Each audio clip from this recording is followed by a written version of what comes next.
Ok, bienvenidos al estudio de las epístolas generales. Lo que vamos a estar estudiando son las epístolas generales, como le he dicho. Queremos saber cuáles son y comenzar este estudio con un buen fundamento. Así que se me permite orar primero y de ahí entonces comenzamos el estudio. Dios mío, gracias por este tiempo que podemos tener juntos. Gracias por su palabra. Más que todo, Señor, sabemos que esto es lo que aumenta la fe. La fe viene del oír y del oír de la palabra de Dios. Sabemos que uno se aumenta la fe por estudiando la Biblia. Uno se aumenta o vemos tu poder por lo mismo de la palabra de Dios también. Entonces el estudio de su palabra, este libro, viene siendo algo muy diferente porque cambia nuestra vida, nos da poder, nos da fe y también nos da sabiduría. Aparte de la Biblia no la hay. Y toda escritura está dado por inspiración de ti, Señor, y sabemos que esto es divino. Entonces todo lo que enseñamos, si es que viene de la Biblia, es cierta. Y por eso te damos gracias que tenemos este tesoro. Gracias por todo lo que has hecho en nuestras vidas. Ayúdanos en este estudio. Todo esto pido en el nombre de Jesús. Amén. Ok, quiero comenzar primero con una división. La división... Ok, número 1, la división del Nuevo Testamento.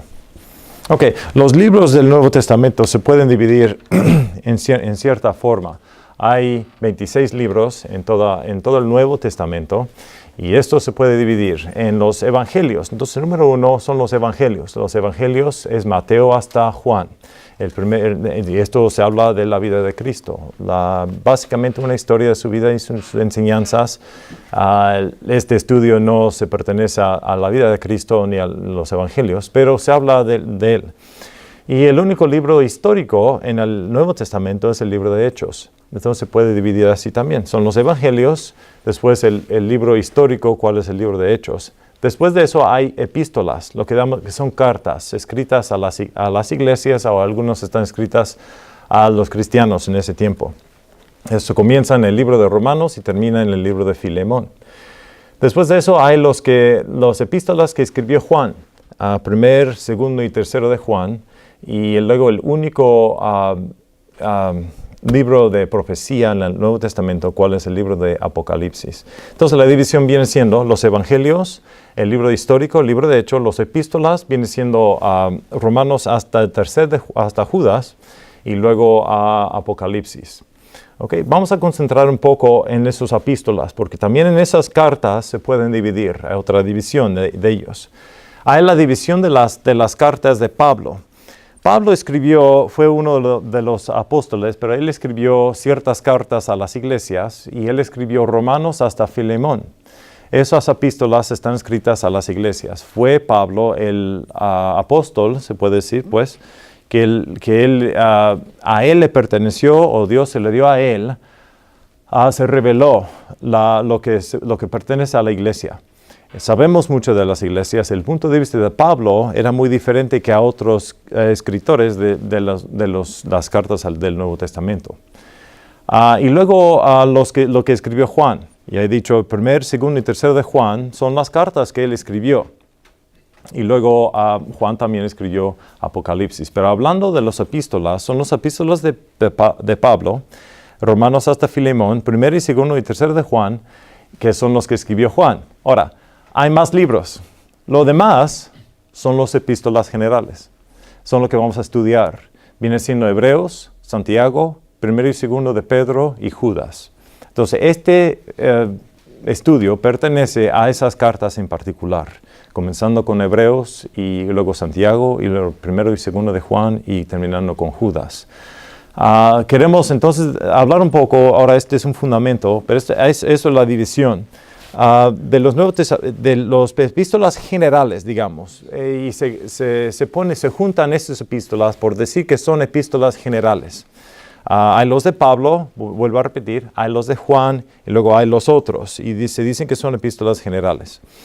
Aunque sabemos que Pablo también escribió el libro de Hebreos, ese es el único libro que tal vez tú dices, bueno, pero él lo escribió, sí es cierto, pero pertenece a información y no está escrito necesariamente a una iglesia y por eso se juntan con las epístolas generales.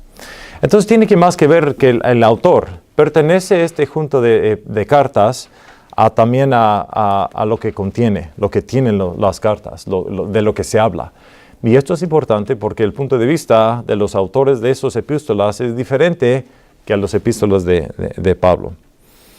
Ok, entonces ahora el desarrollo de los epístolas generales. Vamos a decir por qué se dice general. Okay. ¿Qué quiere decir esa palabra? General quiere decir no en particular, ¿verdad? Algo general, algo que es que pertenece que cuando hay muchos temas o tópicos se juntan bajo esa palabra general. Se puede decir entonces, o se nombraron estos epístolas generales por mismo de la instrucción que contienen. No están escritos a una iglesia en particular. Voy a volver a repetir eso en un momento y vas a ver, ojalá, por qué se dice así. Pero son letras generales de instrucción. Entonces uno puede decir que porque la instrucción es muy general, no te pertenece tan fijo a lo que es a la iglesia necesariamente, o a alguna iglesia en particular. Por ejemplo, el libro de Romanos está escrito a la iglesia en Roma. ¿Okay? El libro de 1 y de 2 de Corintio está escrito a la iglesia en Corintio, ¿okay? En Gálatas, ¿okay? Pero Hebreos no está escrito necesariamente a una iglesia, ni Santiago ni los otros. Entonces nos ponemos de acuerdo, pues, que se juntan por esa manera. Pero también otros apóstoles, otros autores estaban para escribir esto y no Pablo, porque no era Pablo y no era Juan. También se dice general porque hay el autor, bueno, Pablo, también Hebreos, pero Santiago, Judas y Pedro, porque son diferentes autores, nomás se juntaban bajo esos autores y se dice general por esa manera también. Pero luego porque las enseñanzas, doctrinas, y esto es lo que doctrinales, eso es lo que nos vamos a meter de aquí en seguido, son de una naturaleza universal y no está escrito a una iglesia en particular, que le vuelvo a repetir. Vamos a ver, y esto es muy importante este punto, porque lo que se habla en estas cartas viene siendo a otra, no quiero decir época, pero tiempo. En cuando se estaba desarrollando estas cartas, hay que ponernos en el tiempo en cuando estaba escribiendo estas cartas. En ese tiempo, la palabra de Dios se estaba desarrollando, se estaba entregando a la palabra de Dios. Muchas veces lo que decían los apóstoles, ellos lo decían y lo volvieron a repetir en las iglesias. La gente que escucharon estas cosas volvieron a repetir eso a los demás. Por ejemplo, si yo le digo a mi hijo, quiero que ustedes limpian la cocina cada jueves. Ok, pero limpiecito, barrer y todo, limpiecito, cada jueves. Y eso no está escrito, pero son mis palabras. ¿Qué hace mi hijo? Si es buen hijo, vuelve a repetir eso a los hermanos. Más cuando no quiere hacerlo, vuelve a repetirlo. Tal vez dice que ustedes deben hacerlo, dice papá, pero a últimas viene siendo de que se vuelve a repetir lo que yo dije, ¿verdad? Y no está escrito necesariamente. Pues así era al principio, que la palabra de Dios fue dado a los apóstoles y en las iglesias, en las juntas cristianas, volvieron a desarrollar esta enseñanza, pero de voz. No oral, ¿verdad? No escrito necesariamente. Ya entonces se desarrolló y se escribió estas cosas y ya lo tenemos ahora en la Biblia, pero se estaba desarrollando, no pasó inmediatamente. Entonces en ese tiempo hubo otras personas que estaban escribiendo cartas también o libros y necesitaban que discernir bien lo que era la palabra de Dios y lo que eran los demás. ¿Okay? Fue importante. Más cuando te das cuenta que en esos tiempos Roma estaba pues matando, persiguiendo pues a los cristianos. ¿Y cómo es que un cristiano va a morir por un libro que en realidad no es auténtico, verdad? Entonces querían saber por seguro que esto es auténtico, porque no voy a dar mi vida por algo que se finge que es auténtico. Entonces tenían que autenticar, ¿se dice? O poner auténtico, o hacerlo, asegurar, sí, mejor dicho, que estas cartas eran en realidad la palabra de Dios. Así que esto se desarrolló. Y los libros del Nuevo Testamento se juntaron como libros, estos libros en particular se juntaron por medio de reglas. Tenían reglas y esto se llama el canón. Canón quiere decir, esa palabra quiere decir ley, básicamente. y tenían reglas que utilizaron para decir, no, pues esto es la palabra de Dios y esto no lo es. Y tenían que desarrollar esto, y si pasaba un libro o una carta, las reglas, entonces lo pusieron en el Nuevo Testamento, como lo tenemos ahora. Es importante entender esto. De que un libro sea auténtico y de que un libro fue aceptado, no es la misma cosa. Hay que discernir muy bien en la mente la diferencia. De que un libro sea auténtico, si es la palabra de Dios, inmediatamente cuando se escribió fue auténtico. La palabra de Dios, inmediatamente. Si el hombre lo aceptó, si no lo aceptó, es la palabra de Dios. ¿Entendible? De que los cristianos lo aceptaron después de eso, vino a ser que necesitaban que probar, pues qué tal esta carta, no, pues esa carta no pasa, y el hombre entonces desarrolló su entendimiento y entendieron más y más y más que esto eran auténticas, pero en los ojos de Dios fue auténtico en el momento que fueron escritos, ¿entiende? Entonces esto es diferente, pero por lo que estaba pasando históricamente, tuvieron que tener reglas para asegurar que estas cosas, y para las generaciones venideras, tuvieron que tener unas reglas para asegurar, para que los hijos, pues los demás supieran que esto es la Biblia. Ahora, por eso se dicen que estas epístolas son epístolas generales, por esto. Ahora, las iglesias al principio, desde este principio, supieron pues cuáles libros eran para el Nuevo Testamento. En los ojos de los que estaban juntándose, no hubo mucho problema. Ellos sabían cuáles eran y cuáles no eran. Hay evidencia en los libros cuando vemos que las iglesias lo aceptaron inmediatamente. Y Pablo cuando habla, y los autores cuando ellos escribieron las cartas, su punto de vista era que esto es la palabra de Dios.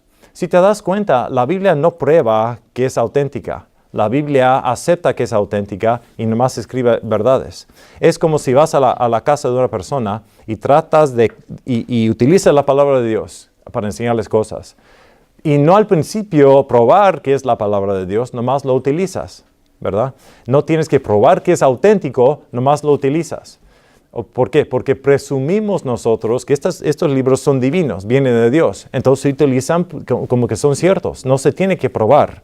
Dice la Biblia al principio, ¿se acuerda cuando estudiamos el libro de Génesis? En el principio, luego ¿qué dice? Dios. No se prueba la existencia de Dios, nada de eso, nomás comienza a decir que Él creó todo, sin tener que probar que Él existe, ¿verdad? Así está escrita la Biblia. Y las cartas igual. Ahora, desde mucho tiempo antes, estos 27 libros fueron aceptados como auténticos al principio. Ok. Ahora, históricamente, pero es importante entender esto. Lo que tenemos ahora no son las cartas originales. Si hubiera venido alguien que se puede probar que hay aquí un papel y este papel fue escrito de la mano del apóstol Pablo, imagínate cuánto valerá eso si viene directamente de Pablo. Entonces se puede decir, tal vez tú puedes decir, bueno, la Biblia está preservada para nosotros en lo que ellos escribieron al principio. Y eso es cierto, pero ¿dónde está el problema con eso? No tenemos lo que ellos escribieron al principio. Lo que tenemos son copias, ¿de acuerdo? Son copias. Tenemos que entender que las copias son divinas también. Que Dios no se quitó o no se aumentó a la palabra de Dios por medio de copias, que Dios dirigió las copias también y por eso Él preservó su palabra. Y lo tenemos. Así que mucho antes, volvieron a copiar estas cosas tal vez porque lo estaban, imagino yo, que lo estaban utilizando. Y en las iglesias, por medio de porque lo estaban utilizando, se gastaban, ¿verdad? Antes eran rollos y se desarrolló, se puede decir, y luego se leía y volver a arrollarlos y desarrollar. Entonces, con tiempo, ¿qué pasó? Pues se gastaron. Tuvieron que hacer copias. Es obvio que tuvieron que hacerlo así. Lo que tenemos son pedazos de papel. No sé si estuvieron cuando el señor que trajo las cosas de la Biblia estuvo aquí en la capilla, pero ahí tenía él pedazos de una copia de la Biblia. Y a veces esas copias eran muy antiguas, pero no tenemos mucho. Y hablando de los epístolas generales, lo más temprano, lo más viejo que tenemos es una copia de primer y segundo de Pedro y Judas. Y esto está nombrado por el Señor que lo descubrió en 1952. Ahora, muchas personas dicen que por medio de que no tenemos los originales, entonces tal vez no tenemos la palabra de Dios. Okay. Vuelvo a repetir que es importante, es máximo de importancia saber la doctrina de preservación en la Biblia. Si no entendemos muy bien que la Biblia está dirigida por Dios para ser preservada, entonces no se puede decir por seguro que tenemos la palabra de Dios. ¿Sí? ¿De acuerdo? Pero Dios dirige estas cosas. Vaya a Salmos 12, por favor.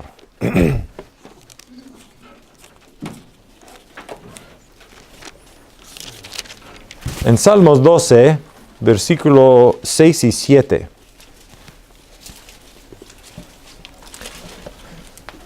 Aquí dice, las palabras de Jehová son palabras puras, como plata refinada en horno de tierra, purificada 7 veces. Entonces quiere decir 7 completo. Luego, ¿qué dicen 7? Tú, Jehová, las guardarás. ¿Quién está guardando las palabras? Jehová. Las preservarás. ¿Quién está preservando? Él. ¿Desde cuándo? Desde esta generación para siempre. La Biblia dice que Dios está dirigiendo la preservación de su palabra desde la generación en que estaba escribiendo David y hasta ahora mismo, y dice que ahí para siempre. Dios lo hace. Si esto es cierto, y si es cierto que el Nuevo Testamento vino de Dios, entonces sabemos que Él también estaba preservando la palabra de Dios en el Nuevo Testamento. En el libro de Hebreos, al principio, dice que en muchas diferentes maneras vino la palabra de Dios a la gente. Esto es dispensión. Es una palabra teológica que se habla que Dios nos ha dado su palabra al hombre. Y lo hizo por medio de su gente siempre. Dice aquí en capítulo 1 de Hebreos, y versículo 1, Dios, habiendo hablado muchas veces y en muchas maneras en otro tiempo a los padres por los profetas. Ok, ¿de qué manera habló Dios? Por los profetas, pero ¿de qué manera? A veces fue directamente. A veces eran las palabras de Dios directamente dadas al profeta y él pronunció estas cosas. A veces eran una visión. A Daniel, por ejemplo, ese profeta, se le dio Dios su palabra por medio de lo que él veía, también en el Apocalipsis. De esa manera. A veces actuaba. En el libro de Ezequiel, Dios le dijo a él que pronunciaba o presentaba la palabra de Dios por actuar. Era un teatro, francamente. Y le dijo a él, pon aquí en una cerámica, pinta algo así y demuéstralo. O vaya inclinado a un lado, o corta el pelo y quémalo. Algo que le dijo a Ezequiel que hiciera. Pero estaba presentando la palabra de Dios por medio de actuar, de teatro. De voz de burro salió la palabra de Dios. Así que cuando dice aquí de muchas maneras, es cierto. Versículo 2, en estos postreros días nos ha hablado por su Hijo. Es bastante de importancia que entendemos que la palabra de Dios en el Nuevo Testamento viene de Jesús, a quien constituyó heredero de todo, por quien asimismo hizo el universo. Bueno, ¿cómo es que la palabra de Dios vino por medio de Jesús? Él lo dijo, y cuando Jesús estaba hablando, porque Él es Dios, cuando Él habló, era la palabra de Dios. ¿Estamos de acuerdo con eso? Y Él escogió sus palabras y Él estaba en obediencia a Dios Padre, pero Él hizo siempre lo que quiso el Padre y Él nos presentó sus palabras, están aquí en la Biblia. No todo lo que dijo Jesús está aquí. No todo lo que Él hizo está en la Biblia. Lo que está en la Biblia es lo que Dios quisiera que tuviéramos. Entonces, ¿dónde está en la Biblia y cómo es que fue grabado estas cosas? Es una cosa que si Jesús habla a los apóstoles o a su gente y ellos nos dicen lo que es la palabra de Dios. Pero es otra cosa porque los apóstoles no están. Entonces, tenemos la palabra de Dios, tenemos lo que ellos dijeron pues a ellos aquí en la Biblia. Juan 14, 26 dice esto. Jesús está hablando. Y Él dice aquí, mas el Consolador, el Espíritu Santo, el cual el Padre enviará en mi nombre, Él os enseñará todas las cosas y os recordará todo lo que os he dicho. ¿Qué dice Él, pues Jesús, el Salvador? ¿Qué dice a los apóstoles? ¿A quién está hablando? Está hablando a los hombres que estaban ahí. que los que tenían se puede decir, que se dijeron apóstol, ellos eran, y mensajero a últimas, es lo que quiere decir en griego. Eran los mensajeros, son los que pronunciaban la palabra de Dios a la gente. Aquí Jesús está diciendo a ustedes en particular, no a todos, sino a ellos. Dice que a ellos iba a bajar el Espíritu Santo y les iba a entregar lo que es el Nuevo Testamento. Y aquí lo tenemos. Ellos grabaron esto, Dios lo preservó y aquí lo tenemos incluyendo las epístolas generales. Ahora, ve por favor a Juan 16 y 13. Aquí también dice, mas cuando viniera el Espíritu de verdad, Él os guiará a toda verdad, porque no hablará de sí mismo, sino que hablará todo lo que oyere y os hará saber las cosas que han de venir. Por esto sabemos que un movimiento del Espíritu Santo siempre eleva al Hijo de Dios, siempre a Jesús. Por eso en las iglesias carismáticas, ahí en esas iglesias se elevan al Espíritu Santo. Dicen que el Espíritu Santo está haciendo esto. ¿Y qué pasa? No, pues curan a la gente y se caen, pues, o vuelven a hablar con lenguas, o cosas que están desordenadas, pero ahí están, no puede ser obra del Espíritu Santo, porque el Espíritu Santo, según Jesús aquí, habla y eleva al Hijo de Dios. Cualquier movimiento de Dios en una iglesia, cual eleva al Hijo de Dios, eso es por medio del Espíritu Santo y nada al contrario. Así que, pero hubo señales al principio en las iglesias, hubo señales, hubo milagros, cosas que pasaron, hablaron con lenguas, hablaron en lenguas que no sabían, eso sí pasó. Tal vez digamos, bueno, ¿por qué pasó entonces? ¿Es para hoy día? ¿Sigue para hoy día? Absolutamente no. Entonces, ¿para qué eran estas promesas? ¿Por qué hablaron en lenguas que no sabían? ¿Por qué es que tenían este regalo? Pues sabemos esto en el libro de Marcos. Al último del libro de Marcos, Marcos 16.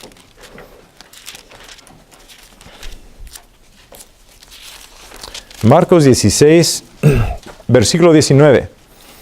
Y el Señor, después que les habló, fue recibido arriba en el cielo y se sentó a la diestra de Dios. ¿Ok? Te está hablando de la ascensión de Jesús. Luego dice aquí, y ellos saliendo, ¿quién?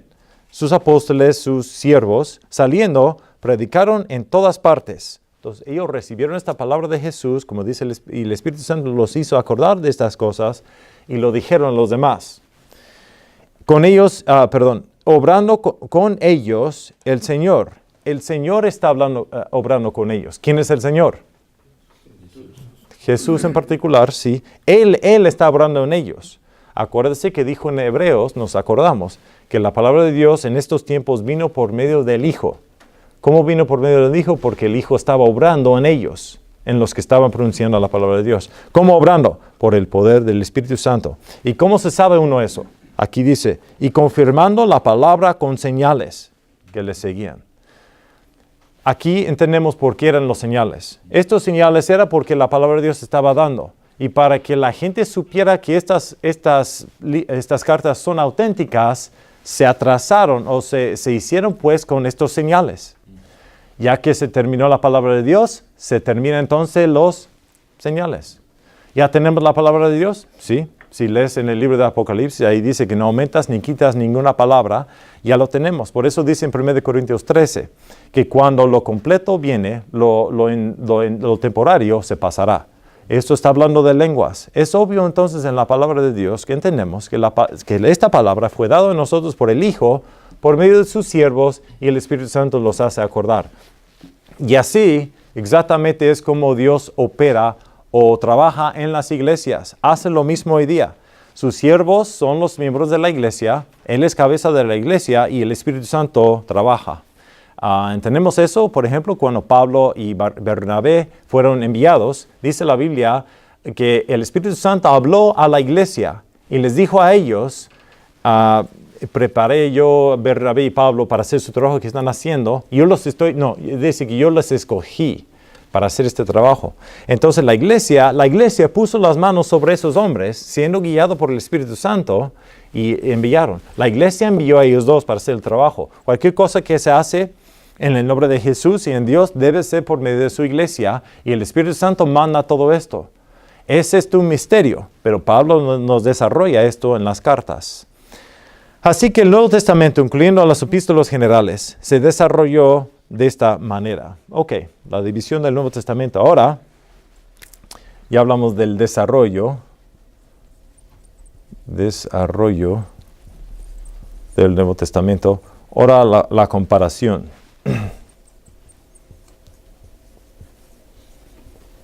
Comparación de los libros.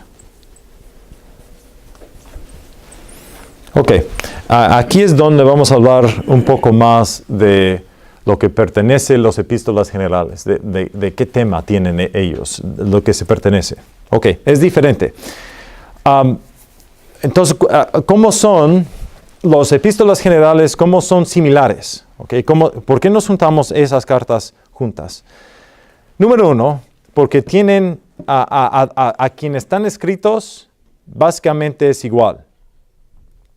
Ok, el libro de Hebreos. Esto está escrito a Pablo, a los hebreos. Okay. ¿Cuáles son los hebreos? Pues son los judíos, ¿verdad? Entonces, esto está dado a los judíos. Sabemos que hasta Pablo también dice que el evangelio fue dado primeramente al judío y luego el gentil. Siempre ha sido el deseo de Dios dar su palabra y el evangelio a los gentiles, pero se comenzó con los judíos. Y por eso los judíos buscan un señal. Y el señal se le dio a ellos por medio de estas lenguas y todo lo que ellos hicieron, y fue para confirmar la palabra de Dios. Ahora, está escrito este libro de Hebreos por medio de Pablo. Ve por favor, 2 de Pedro, capítulo 3.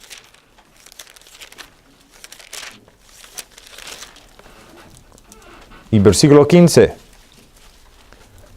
Aquí dice, y considerar la paciencia de nuestro Señor por salvación, como también nuestro amado hermano Pablo, según la sabiduría que le ha sido dada, os ha escrito.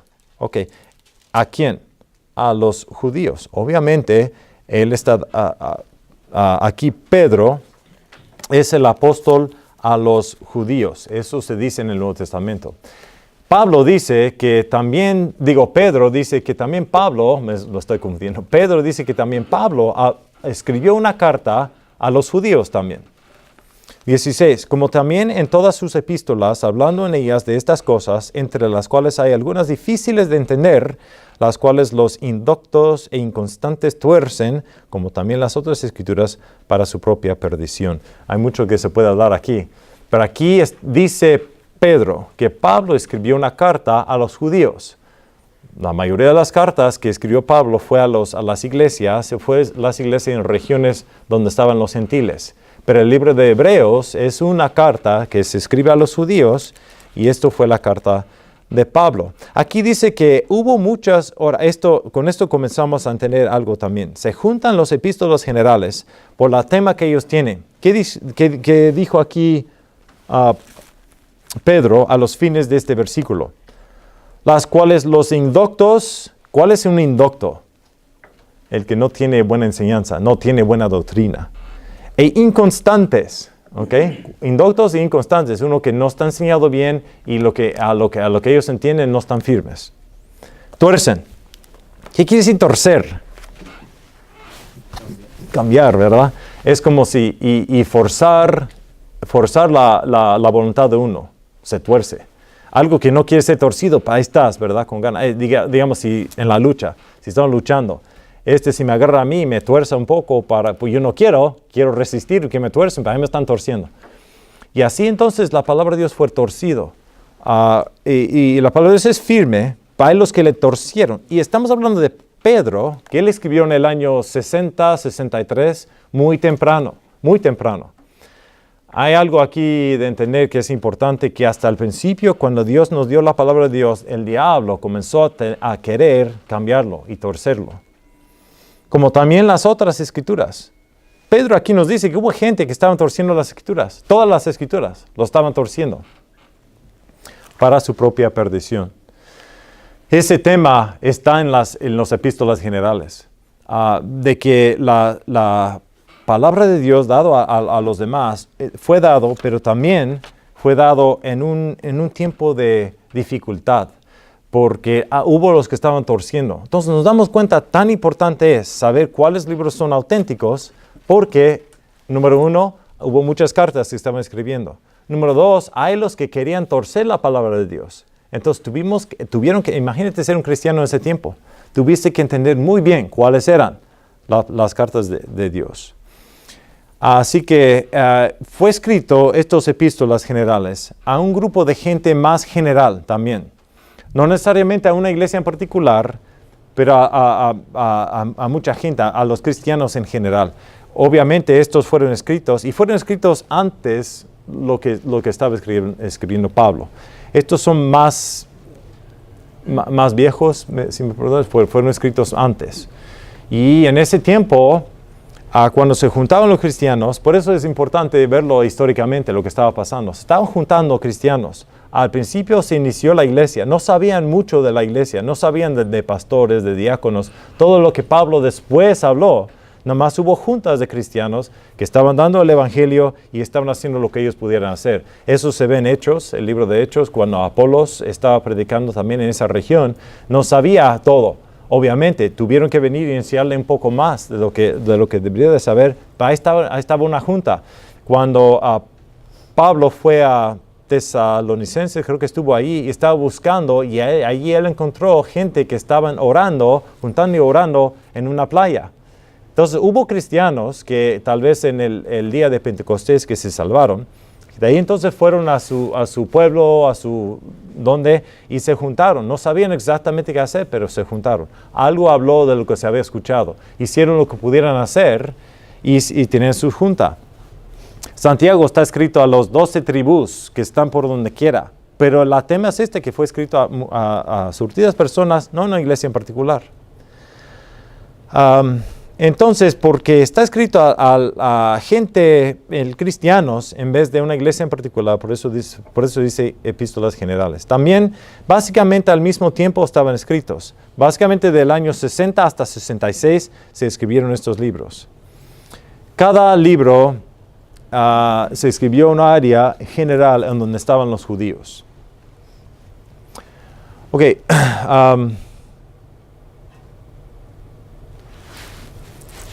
Entonces quiero terminar con este punto. ¿Cómo vio? ¿Se acuerda que yo dije que la junta de los cristianos en ese tiempo? Se puede ver esa junta de diferente manera. Pablo, cuando él escribió, vio a esta junta como una junta de creyentes bautizados, asegurados en la palabra de Dios y miembros de una iglesia guiados por el Espíritu Santo como Cristo como cabeza. Haz de cuenta que Pablo, cuando él escribe, aunque hubo problemas en las iglesias, pero él escribe de una manera que se junta estas cosas con el Antiguo Testamento y se confirme y está firme la iglesia. La iglesia, entonces, estas son las reglas, es esto y esto y esto, todo bien ordenado en los ojos de Pablo. Y él ve a esa junta como cristianos y de que son como invencibles, que no se puede fracasar, pues. En cambio, los apóstoles generales lo ven diferente. Lo ven esa junta que hicieron en realidad, pero también con gente adentro que quieren fracasar esta junta. Acuérdense que dijo en Hebreos, en el 2 de Pedro, al fin, aquí, dice que hay los que estaban torciendo, los que son indoctos. Bueno, ¿qué hicieron estos hombres? Se juntaron con los demás, pero comenzaron a decir algo que no estaba bien, algo que no era correcto. Y el punto era fracasar esa junta. Entonces los epístolas generales tienen el punto de vista a cuidar y a proteger esa junta que estaba en peligro de ser fracasado. ¿Ves la diferencia en el punto? Pablo lo vio muy diferente. Estos epístolas generales, entonces los autores escribieron entonces, y está lleno de avisos calculados para que el cristiano que está juntando con ellos sea en realidad un creyente. Y para que no sea hipócritas y nomás lo estamos juntando porque sí, porque era algo que se hizo el amigo o algo así, sino que en realidad debe de ser gente, cristianos y bautizados y juntados, porque muchos estaban infiltrando, eso es buena palabra tal vez, infiltrando ese grupo para fracasarlo, ¿sí? Es como en el fútbol, ¿verdad? Hay esa pared que se pone y vienen los otros jugadores para fracasar el pared, para que se mete el balón, ¿verdad? Al gol. Entonces, algo así. Hay una junta aquí y alguien vino para fracasar estas cosas. Vino al contrario. Y obviamente lo que ellos tenían era mala doctrina y no eran constantes. Y nos damos cuenta entonces que estos autores estaban revelando a esa junta, porque no había mucha enseñanza de Dios, eso vino por medio de Pablo, de que andaran pues con cuidado, porque hay lobos. ¿Qué dijo Pablo también? También Pablo dijo eso, esto que hay lobos que quieren meterse y a fracasar pues, o a comer, a devorar el rebaño, las ovejas. Y él dijo así. También Jesús dijo así, cuando yo me vaya, y Pablo dijo así, que cuando yo me vaya van a venir, y así pasó. Así que estos capítulos están escritos para proteger a ellos. Comenzaron bien, pero tuvieron que tener fe, y tienen miedo desde que los que al principio creyeron estas cosas, se iban a dejar de lo que al principio aprendieron. Terminamos con estos versículos en Hebreos. Hebreos 3.